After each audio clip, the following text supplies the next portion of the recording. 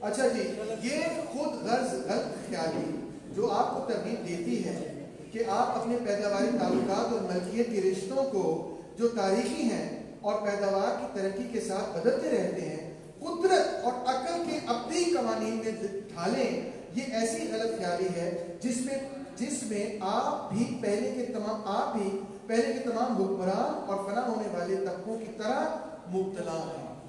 بڑا خوبصورت جملہ اور بڑا خوبصورت تصور ہے۔ ہو گیا ختم زلزلہ؟ ہو گیا نا؟ کون ایسے توجہ دی؟ آفٹر شاک۔ بڑا خوبصورت سینٹینس اور تصور ہے کہ تمام حکمران طبقے یہ سمجھتے آئے ہیں کہ جو ان کا جو نظام ہے، اس نظام کی جو بنیاد ہے وہ کیا کہنا چاہیے، عقل اور ابدی قوانین ہیں اور ہمیشہ تھے اور ہمیشہ رہے۔ یہ ایک غلط فہمی ہے۔ در حقیقت یہ قوانین تاریخی ہیں، ایک تاریخ پر کہ ایک مخصوص تاریخ کے دور کے اندر لاگو کیے گئے اور اسی کے لیے ویلڈ ہے، اس سے آگے ویلڈ نہیں۔ پوری انسانی تاریخ کے لیے اگر آپ یہ کہیں کہ انسانی فطرتی سرمایہ داری نظام ہے، یہ ٹوٹل نان سینس ہے۔ اور آپ سے پہلے بھی لوگ یہ کہتے آ رہے ہیں کہ انسانی فطرتی جاگیردار ہے، انسانی فطرتی فیوڈل ہے، انسانی فطرتی غلامداری ہے، یہ پہلے بھی بھونکیاں مارتے آئے ہیں۔ آپ اس میں یونیک نہیں ہیں۔ قدیم ملکیت کے سلسلے میں آپ جو کچھ صاف دیکھتے ہیں، جاگیردار ملکیت کے بارے میں آپ جس بات کو مانتے ہیں وہی بات آپ ملکیت کی اپنی بورژوا صورت کے بارے میں ماننے سے معذور ہیں۔ آپ جو چیزیں پچھلے سسٹمز کے بارے میں آپ نے مانی وہ اپنے سسٹم کے بارے میں ماننے کے لیے تیار نہیں، کیونکہ آپ اپنا فائدہ کرنا اس میں۔ خاندان کا نام و نشان مٹا دیا جائے، بڑے سے بڑے انتہا پسند بھی کمیونسٹوں کی اس شرمناک تجویز پر آگ بگولا ہو جاتے ہیں۔ کیوں جی؟ خاندان ہی مٹا دیں گے آپ؟ موجودہ زمانے کا خاندان، بورژوا خاندان، آخر کس بنیاد پر قائم ہے؟ سرمایہ دار جو خاندان ہے کہتے ہیں کس بنیاد پر قائم ہے؟ سرمایہ پر، ذاتی منافع پر، اپنی مکمل ترین صورت میں یہ خاندان صرف بورژوا طبقے میں ہی پایا جاتا ہے۔ جو سرمایہ دارانہ خاندان ہے، سرمایہ دارانہ خاندان سے اس کی مراد یہ ہے ایسا خاندان جو کہ سرمایہ کو بڑھانے کے لیے بنایا گیا، اپنے مالی مفاد کے لیے بنایا گیا، نہ کہ پیار و محبت کے لیے بنایا۔ ایسا خاندان جو کہ پیار کی خاطر نہیں بلکہ کس کی خاطر بنایا ہو؟ دولت کی خاطر، میں اس سے شادی کر لوں گا تو میری فیکٹری کی طرح اضافہ ہوتا ہے۔ اس خاندان کی آپ بات کر رہے ہیں، وہ کہتا ہے لیکن سوری ہمارا ادارہ بھی ادارہ نہیں خاندان ہے ہمارے بہت اچھا بالکل آپ کا خاندان بھی ایک ادارہ ہی ہے۔ ادارہ خاندان ہو یا نہ ہو، خاندان ڈیفینیٹلی ادارہ بنا دیا۔ تو یہ پیار کی بنیاد پہ وہ کہہ رہے ہیں رشتے نہیں قائم ہوئے، لیکن اس تصویر کا دوسرا رخ یہ ہے کہ ایک طرف مزدور بے خاندان رہنے پر مجبور ہے اور سر بازار عصمت فروشی بھی ہوتی نظر آتی ہے۔ عصمت فروشی تو آپ سمجھتے ہیں کیا ہے؟ پروسٹیٹیوشن۔ بورژوا خاندان کا یہ پہلو جب نہیں رہے گا تو یہ ایک جملے میں اس نے بہت بڑی بات کہہ دی، اس نے یہ بات کہی ہے کہ جہاں پہ اور اس کی وضاحت اینگلز نے اوریجنز آف دی فیملی میں کی ہے کہ عصمت فروشی جو ہے یہ جب آپ کسی فرد کے جسم کو خریدتے ہیں مال کے لیے، اسے فائدہ اٹھانے کے لیے، یہ اصل میں سرمایہ داری نظام کا ہی اصول مرد اور عورت کے رشتے کے درمیان گھسا ہے نا، کہ بھئی آپ جس طرح ایک مزدور کو خرید کے کوئی کام کروا سکتے ہیں اسی طرح ایک عورت کو خرید کے کوئی جنسی کام کروا سکتے ہیں۔ تو اس کے وہ خلاف ہے، totally oppose to this idea. ویسے کامریڈ بورژوا خاندان، کیا آپ اس سے پہلے جو نظام تھے ان میں جو خاندان کون سے تھے بڑے؟ آپ کاسٹ بیس لے لیں، اس میں کون سا خاندان؟ بس اپنے اندر شادی کرو اور بس اسی میں چلاؤ، مطلب ہاں بیٹھ جاتا ہوں بالکل۔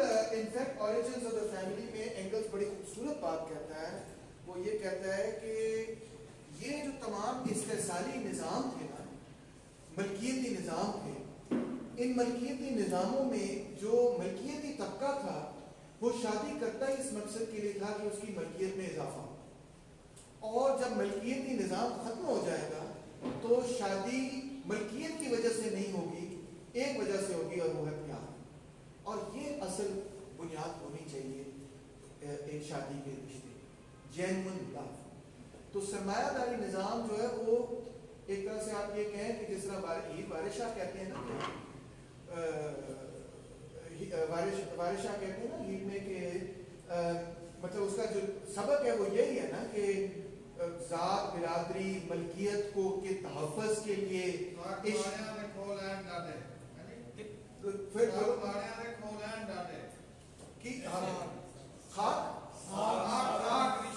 رشتے کھول ہیں بالکل. کتنے لوگ قرآن سے شادی کر دیتے ہیں اپنے پیسے اندر خاندان کے اندر رکھنے کے اپنی لیے، ملکیت بچانے کے لیے، یا پھر بیٹیوں کی شادیاں اسٹریٹجکلی کرتے ہیں کہ اس خاندان میں کر لو وہ پیسے والے ہیں، اس خاندان میں کر لو وہ زمین والے ہیں وغیرہ وغیرہ.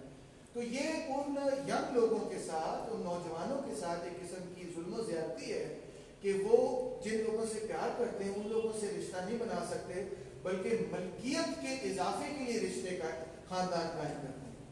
اور اسی کے خلاف یہ جو ہیر رانجھا اور سسی پنو اور مرزا صاحبہ اور سونی ماہیوال وغیرہ اسی کی مخالفت ہے کہ جہاں پہ مفاد کی خاطر رشتے پیدا ہوں تو وہ پیار اور عشق کی سوچ کی مخالفت ہے. اور عصمت فروشی بھی ہے. بورژوا خاندان کا یہ پہلو جب نہیں رہے گا تو وہ خاندان اپنے آپ مٹ جائے گا، وہ اپنے آپ ہی مٹ جائے گا، اور سرمایہ کے مٹتے ہی دونوں مٹ جائیں گے. سرمایہ بھی مٹ جائے گا اور سرمایہ دارانہ بنیاد پہ جو خاندان بنائے جاتے ہیں وہ مٹ جائے گا. اس کا یہ مطلب نہیں کہ لوگوں کی شادیاں منسوخ ہو جائیں گی، اس کا یہ مطلب ہے کہ لوگ مزید مفادات کی بنیاد پہ شادی نہیں کریں گے. کیا آپ کا الزام یہ ہے کہ ہم ماں باپ کو اپنے بچوں کے استحصال سے روکنا چاہتے ہیں؟ ہم اپنا یہ جرم مانتے ہیں. اب ویسے تو ہم بڑا یہ سوچتے ہیں کہ ماں باپ کس طرح بچوں کا استحصال کر سکتے ہیں، مگر ماں باپ بھی بچوں کا یہی استحصال کر رہے ہیں نا کہ زبردستی ادھر شادی کرا دو ادھر شادی کرا دو. کیوں؟ بچے کی نہیں سوچنا یہ کہ میرے مال پہ اضافہ ہو. ایک کمرہ ٹائروں کی دکان میں بچوں کو لگایا ہوتا ہے، وہ تو چائلڈ لیبر ہے نا، وہ اور چیز ہے، مگر کیونکہ وہ اس کنٹینیوٹی میں آ رہا ہے اباؤٹ میرج اینڈ لو، اس میں یہ بھی شامل. انفیکٹ وہ اینگلز آریجنز آف فیملی میں بڑے سخت لفظ سے سوال کرتا ہے. وہ کہتا ہے کبھی کبھار ماں باپ اپنے بچوں کو پروسٹیٹیوٹ کر رہے ہیں، اتنے سخت لفظ اپنے مال کو بڑھانے کے لیے، اور یہ ان کا استحصال ہے، ان کے ساتھ ظلم ہے. لیکن آپ کہیں گے کہ ہم سب سے قابل احترام رشتوں کو برباد کرنے کے درپے ہیں کیونکہ ہم گھریلو تعلیم کی جگہ سماجی تعلیم جاری کرنا چاہتے ہیں. اس زمانے میں اب تو یہ ہو ہی گیا نا، اس زمانے میں ماں باپ جو ہیں وہ گھر پہ تعلیم دیا کرتے تھے. تو اب مارکس یہ کہہ رہا ہے کہ نہیں، ان کو اسکولوں میں بھیجو، گھر پہ یہ ڈومیسٹک تعلیم نہیں، وہ تو کرو ہی مگر اسکولوں میں بھی بھیجو. اور آپ کی تعلیم کیا وہ بھی سماجی نہیں؟ کیا وہ بھی ان سماجی حالات سے متعین نہیں ہوتی جن میں آپ وہ تعلیم دیتے ہیں؟ کیا اس میں بھی اسکول وغیرہ کے ذریعے سماج کی براہ راست یا بالواسطہ دست اندازی نہیں ہوتی، مداخلت نہیں ہوتی؟ تعلیم میں سماج کی مداخلت کمیونسٹوں نے ایجاد نہیں کی، وہ صرف اس مداخلت کی نوعیت کو بدلنا اور تعلیم کو حکمران طبقے کے اثر سے آزاد کرنا چاہتے ہیں. ہم تعلیم میں چاہتے ہیں کہ جو طبقاتی پہلو ہے اس کو ختم ہو جائے. خاندان اور تعلیم کے بارے میں، ماں باپ اور بچوں کے مقدس رشتے کے بارے میں بورژوا شور غوغا اسی قدر نفرت انگیز ہو جاتا ہے جس قدر جدید صنعت کے اثر سے مزدوروں میں تمام خاندانی بندھن ٹوٹتے جاتے ہیں اور ان کے بچے تجارت کی جنس اور محنت کا اوزار بنتے جاتے ہیں. یعنی کہ ایک طرف تو مزدوروں کے خاندان تباہ و برباد ٹوٹتے چلے جا رہے ہیں، ان کے بچے جو ہیں ایکسپلائٹ ہو رہے ہیں. اب یہاں پہ وہ یہ بات کر رہا ہے. اور دوسری طرف کیا نام ہے آپ باتیں کر رہے ہیں خاندان کے مقدس رشتوں کی. آپ کے نظام کے نتیجے میں جو مزدوروں کے خاندان ہے وہ تو پاورٹی کی وجہ سے تباہ برباد ہو رہے ہیں. مجھے خیال آتا ہے مثال طور پر امریکہ میں جب میں تھا تو میں نے دیکھا جو ہوملیس لوگ تھے تو اکثر و بیشتر وہ اپنے خاندانوں سے بھی ٹوٹے ہوئے تھے اور پوری طرح سے اس وجہ سے ڈپریشن اور الکوہولزم کا شکار تھے کیونکہ اپنے خاندانوں سے چھوٹ جانا اور خاندانوں کے غریب گھروں میں خاندانوں کے ٹوٹنے کی سب سے بڑی وجہ یہ ہے کہ پیسے پہ لڑائی ہو جائے, حالات خراب ہو جائیں گے, پیسے پہ لڑائی ہو جائے گی, بچوں کی چیزیں نہیں, یہ کرنا ہے وہ کرنا ہے, کام کیوں نہیں کیتا ہے وہ نہیں کیتا وغیرہ لوگ شروع ہو گئے.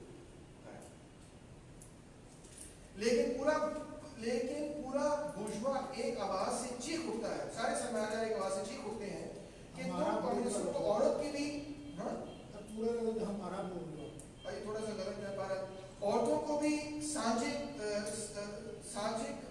کی ملکیت بنا دو گے, عورتوں کو بھی سانجی ملکیت بنا دو گے, عورتوں کو بھی کمیونٹی کی ملکیت بنا دو گے, کمیونٹی آف ویمن کا لفظ انگریزی میں استعمال کیا گیا. بورژوا کی نظر میں اس کی بیوی کی حیثیت بھی پیداوار کی ایک آلے کی سے زیادہ نہیں. پھر جب وہ سوچتا ہے کہ آلات پیداوار کا استحصال سانجے میں کیا جائے گا تو قدرن اس کے سوا کسی نتیجے پر نہیں پہنچ سکتا کہ عورتوں کا بھی یہی حشر ہوگا. قدرتاً یہ اسی نتیجے پہ پہنچے گا. میں کیا بول رہا ہوں, اچھا ہاں قدرتاً اسی نتیجے پہ پہنچے گا کہ عورتوں کا بھی یہی نتیجہ ہونا چاہیے. یعنی کہ وہ پہلے یہ سمجھتا ہے کہ عورتوں اور بچوں کا استحصال ہونا چاہیے تو خاندان میں بھی وہ یہ سمجھتا ہے کہ ٹھیک ہے ان کا استعمال کیا جا سکتا ہے. اس کے وہم و گمان میں بھی یہ بات نہیں آ سکتی کہ اصل مقصد عورتوں کی اس حیثیت کا خاتمہ کرنا ہے جس میں وہ صرف پیداوار کا آلہ بن کر رہتی ہیں.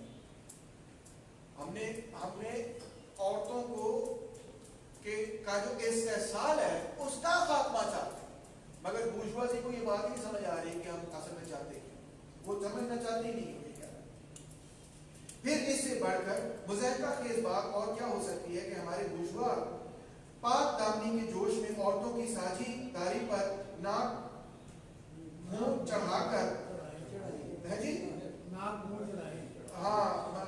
منہ چڑھائیں اور ظاہر یہ کریں کہ کمیونسٹ کھلے بندوں اور قانوناً اس کو رائج کریں. کمیونسٹ کر کیا لڑی ہے, کیا پڑی ہے, کیا پڑی ہے, کیا لڑی ہے کہ کیا پڑی ہے, ہاں کیا پڑی ہے, کمیونسٹ کو کیا پڑی ہے کہ عورتوں کی ساجی داری کو رائج کریں. اس کا رواج تو بہت پرانے زمانے سے چلا آتا ہے. یعنی کہ عصمت فروشی جو ہے وہ کوئی کمیونسٹ نے انٹروڈیوس کرا, کمیونسٹوں نے نہ تو انٹروڈیوس کرائی نہ وہ انٹروڈیوس کرانا چاہتے ہیں, وہ تو ختم کرنا چاہتے ہیں. عصمت فروشی تو اس وجہ سے پیدا ہوئی کیونکہ جب ملکیتی سماج پیدا ہوا تو جن مردوں کے پاس ملکیت تھی انہوں نے عورتوں کو اپنا جنسی غلام بنا لیا, اور اب ملکیتی سماج کے خاتمے کے نتیجے میں پروسٹیٹیوشن, عصمت فروشی جو ہے اس کا خاتمہ صرف ملکیتی سماج کے خاتمے کے نتیجے میں. اور یہ ایک جو آج کل کی فیمنسٹ موومنٹ ہے اور جو کمیونسٹ موومنٹ ہے اس میں بہت بڑا فرق یہ ہے کہ آج کل کی فیمنسٹ موومنٹ یہ کہتی ہے کہ جو سیکس ورک ہے اس کو لیگلائز کر دیا جائے, اس کو قانونی بنا دیا جائے, عصمت فروشی کو قانونی تحفظ دے دیا جائے جس کے نتیجے میں شاید ان عورتوں کے کچھ حالات زندگی بہتر بنا دی جائے. ان کا یہ کچھ لوگوں کا یہ کہنا ہے. مگر مارکسسٹ جو ہیں ان کا ہمیشہ اس کے بالکل برعکس نقطہ نظر رہا ہے کہ عصمت فروشی کا اور پروسٹیٹیوشن کا, سیکس ورک کا مکمل خاتمہ ہونا چاہیے. یہ عورتوں کی جو وقار ہے, سوشل سٹیٹس ہے سوسائٹی میں, اس کو تباہ برباد کر دیتا ہے, اور مرد اور عورت کے درمیان جو پیار محبت کا رشتہ ہے اس کو تباہ برباد کر دیتا ہے. اور اس کو ختم کرنے کے لیے یہ ضروری ہے کہ غربت, بے روزگاری ختم کی جائے, استحصال ختم کیا جائے, اور وہ لوگ جن کے پاس اتنی دولت ہو کہ وہ کسی دوسرے کو جو کہ مجبور ہو اس کے جسم کو خرید سکے, یہ حالات ختم ہوں گے تو پروسٹیٹیوشن ختم ہوگی. جب آپ جتنے مرضی قانون بنا لیں, جتنے مرضی لوگوں کو اسباق پڑھا لیں, جب کوئی بندہ غربت کی لکیر سے بالکل نیچے گر جائے گا اور اس کے 2 بھوکے بچے ہوں گے تو وہ اپنا بدن بیچے گا یا بیچے گی، وہ بچہ بھی ہوگا تو اپنے آپ کو بیچ دے گا زندہ رہنے کے لیے۔ اور جو امیر ہے جس کے پاس پیسے ہیں، جو کسی دوسرے کا بدن خرید سکتا ہے، وہ اپنی ہوس اور لالچ کو اور اپنے پیسے کو اس مقصد کے اپنے لالچ کو پورا کرنے کے لیے استعمال بھی کرے۔ تو اس چیز کو ختم کرنے کے لیے ضروری یہ ہے کہ اتنی جان کہ اس قسم کی غربت، نابرابری، استحصال جو ملکیتی نظام کے نتیجے میں پیدا ہوتا ہے اس کو ختم ہونا ہے۔ پھر یہ معاملہ نہیں۔ اچھا جی، نام بتا رہی تو میں آپ یہاں پہ نہیں لایا، کدھر ہے؟ کون سے پیج پہ ہے؟ 59 پہ۔ اچھا، زنان بازی کا تو کہنا کیا ہے؟ بازاری، سوری، زنان بازاری کا تو کہنا ہی کیا ہے؟ جب اپنے مزدوروں کی بہو بیٹیوں سے بھی جی نہیں بھرتا تو ہمارے بورژوا ایک دوسرے کی بیویوں سے ناجائز تعلق قائم کر کے انتہائی مسرت حاصل کرتے ہیں۔ بورژوا شادی دراصل سانجے میں بیویاں رکھنے کا دستور ہے، اور اس لیے کمیونسٹوں پر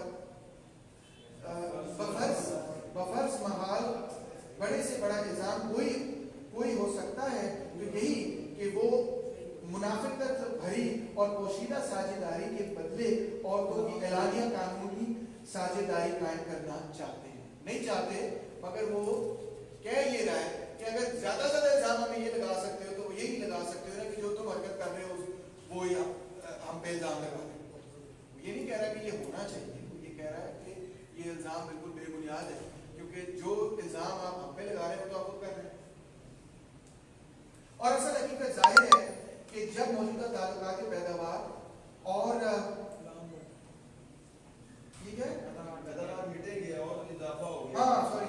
تعلقات پیداوار ملیں گے تو اس کے ساتھ عورتوں کے سانچے میں رکھنے کا دستور یعنی بازاری یا خانگی عصمت فروشی بھی جو ان تعلقات کا نتیجہ ہے مٹ جائے۔ کلیئر ہوگی نا بات؟